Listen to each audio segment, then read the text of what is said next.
Good morning everyone, and welcome to another of my YouTube videos. Thank you all ever so much for your feedback and your comments from the last video I did, where I just showed you around and about world headquarters over here. Some of you asked for more maintenance stroke repair videos. I think you were aiming at David Brown's mainly. However, the video for today, very appropriately and very aptly, is we're going to have to give the Valtra a bit of attention before we go out and do any work with it. Right then, so we better get on with it. So true to form, it won't do it on the screen while I'm recording, but never mind. What has happened yesterday is I was going along quite happy with this, and it started spluttering and grunting and missing and not sounding very happy with itself. All I was doing was a bit of hedge cutting, which shouldn't have been a problem to it. And on the screen here, which as I say has gone now, it's not there, came up L302, an error code, a little manual symbols flashing, and on here we had L302. So I went home, I had a look on the manual and through Google, and it's telling me we've got some kind of diesel fuel problem. So probably the first job where we're going to go, we're going to take that side panel off and we're going to change the fuel filters to see where we go. Okay, what we've done is we've limped the Valtra home and we've taken the side panel off the engine, and I found this. Now I've had a little bit of a play about with this, that's why we've lost a bit of diesel and stuff there. There is an inline cartridge type fuel filter put in here. That is bad news. Probably there's some gunk in here over the time. If that's been put in there, I don't think that is original Valtra fitment. That has been put in there at some point, because I would guess these things at 25 odd pound, this thing at a couple of £3 a go or whatever it is cheaper to catch serious muck. So we probably got a little bit of rubbish in here. However, we have managed for 3-4 years now without any real issue. It might just be need to changing this. However, while we're at it, we've got two other filters, 1 and 2. We'll probably end up changing those as well. And then and you're fine. The problem is very often with stuff like this, if you run it on low diesel and it's not getting the proper diesel and stuff, there is a injector pump on here which seriously doesn't like it, and it gets grumpy with you, and there's big overhaul time then. So 40-50 odd quid and a fiver's worth or whatever it is, it doesn't really matter. It's far easier than starting to dig around in all this type of stuff. Right then, we're going to get these off and get some new ones. Brilliant. Okay, so I've been to our local filter suppliers and I've got a big filter, a little filter, and one of these inline filters. So I'm going to fit this first. Notice on there is an arrow. That means that diesel goes in through this end, surrounds the filter, works around the filter, and comes out there clean, with any crud having been caught in the gauze on that red little structure in there. Right, so I'm going to fit that, and then I'm going to swap these two with these two. So we put the new inline filter on in the right orientation, and now we're going to change this and this. Hopefully these are quite easy. So what I'll do is get that and spin it. Oh, there we are. Spin it off like that, and then this should just twist off. A little bit of surplus diesel being spilt. Put that out the way, trying not to spill it everywhere, and then we're going to put this little one back there and put the bigger one back here. So I think now we're getting somewhere that the Valtra does beat the David Brown is here. So we give this collar, that collar there, half a turn there, and the filter just prizes off, no issues at all. Although there is a couple of drips coming from there, no real issues, no big leaks, no nothing. So we're going to put a pair of new filters on there now. Right, okay, so we've got two new clean filters on, but they are empty. As you can see, nothing has come through to this yet. So something I'm really impressed with is this thing. You put the filter on and then you give that 3/4 a turn and it clicks into place and everything is there solid. No issues, no great big spills, no dirty hands, no dirtier than usual anyway, and we're well on the way now to getting there.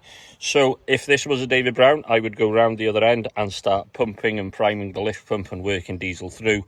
We've got this gadget on the top of here which I think will draw diesel through, so I'm going to turn the ignition on for a couple of 3 goes, listen to that whirring away. With a bit of luck this will fill up with diesel. We'll do it 3 or 4 times to get these two full, and then we'll try and start the engine and see what happens. So we jump in the tractor, we turn the ignition, and I don't know if you can hear that over the noise of the pig that's the other side of the road actually. That is there whirring away now, and it should be priming diesel through.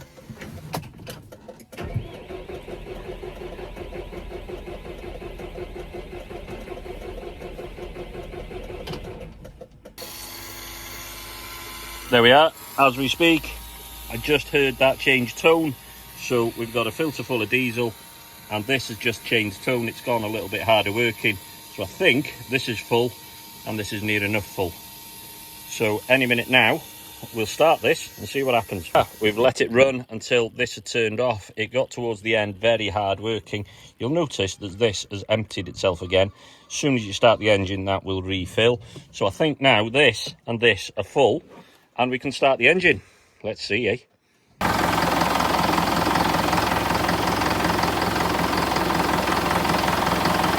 So there we go, brilliant, job done. Tractor is running, clean fuel filters, should go for a while yet.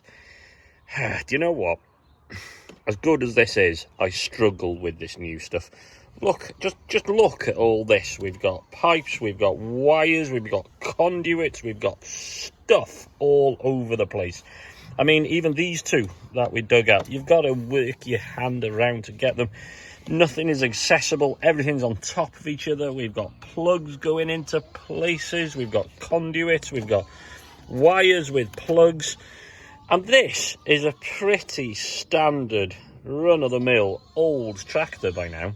There's no AdBlue. There's no DPF. There's none of that nonsense. Imagine if we had that on top of this. Do you know what? Genuinely, I know I'm a bit of a David Brown fan, but stuff like this just turns me right off. Give me a 1212 any day. I did the leak-off pipe on the injectors on that the other day. I can't even find the thing on this. Imagine where that would be, covered and buried in all this type of stuff. Crikey, it's not for me, thank you very much. Right, there we are, job done. So the panel is back on the side of the bonnet. So this tractor is ready to go again. I bought my little Milwaukee battery powered grease gun out. I'm just going to give the rotor a couple of squirts of grease on this before we go out and do a little bit of hedge cutting for whatever's left of this afternoon. Brilliant. So there we are, job done. I've put in a pair of new fuel filters. I put the little inline filter and clean diesel flowing through, greased up the hedge cutter. I need to put a bit of diesel in the tractor, and then we're going to go and have a little bit of hedge cutting. And the job has gone really very well. There's no leaks, there's no issues, and it's just fallen apart and it's gone back together again. Couldn't ask for more. It's not ideal though, is it? It's not ideal. It's not my world. This isn't my world. Those of you that know me will know that this tractor is the newest one I have. And there is no AdBlue and DPF and all that type of stuff. I don't want that. I will actively avoid all that type of stuff. I think it is total nonsense. However, this told me it wasn't working right because we had on the screen over there, we had an error code that came up. I had to then look up the error code and then blah, blah, blah, blah, blah. It's not my world, that. It's not for me. I want a 1/2-inch spanner, a 9/16 spanner, a 5/8 spanner, a screwdriver and a hammer, and I could fix stuff. This isn't my world. That bonnet under there in front of us is covered in wires and bits and plugs and cables and pipes and things. It's just a diesel engine. That's all it does. We have added, I seem to think we as an industry have been driven to, and we have added loads of complexity onto stuff. There's ECUs and wires and sensors and things. I'm not telling you that we all need to go back to be driving 990s and Ford 4000s and 135s and stuff, but have we got too far? Do you think that we have got too far? I would be interested to know what you think. I genuinely think that we have got so far down this technology route of stuff that doesn't make the job any easier. It just makes the job more complicated. Have I got a point? I don't know. Perhaps I'm rambling, perhaps I'm talking complete nonsense, but I would be interested to know what you think. Personally, we don't need sensors to sense sensors which are doing stuff and things, and temperature sensors and NOx sensors, DPFs, all that. Do we don't need it? We don't need it. I know legislation has driven manufacturers, and it's also driven the cost up. Talking about cost, I spent 50 odd quid on fuel filters today. I keep a David Brown going for years on 50 quid's worth of fuel filters.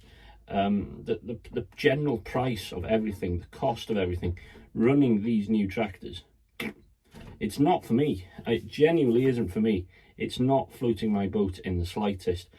I'd be scared to go any newer than this, personally. This tractor, there's nothing wrong with it. It's been utterly reliable. It's been really good. It's spot on. This is one of the first snags I've had with it since I've had it 4 odd years. But, I don't know. It just doesn't float my boat as much as others. Anyway, on the plus side, it's all going. We're all going again. Everyone's happy. The tractor is back in one piece and it is running again as it should. So I'm going to fill up with diesel, and then I'm going to go have a few hours of hedge cutting before I go home and have my tea. So thank you all ever so much for watching. This was a little bit of a different YouTube video where I've been getting my hands dirty, fixing stuff and moving stuff about and the like.